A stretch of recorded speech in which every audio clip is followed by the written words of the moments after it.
后来，来千万唔通来疲劳驾驶。桃园中立一台轿车，半暝啊是一路弄入去派出所。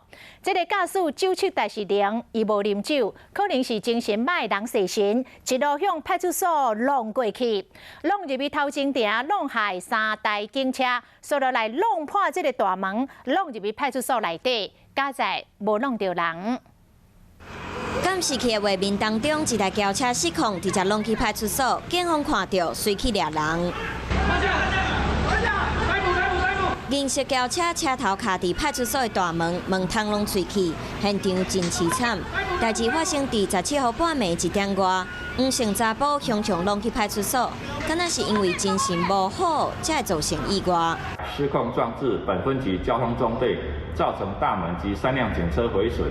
仔细来看，搁较明显，轰弄到的警车车门拢冒气，派出所的大门即马完全无玻璃，搁会使明显看出当时轰弄到的痕迹。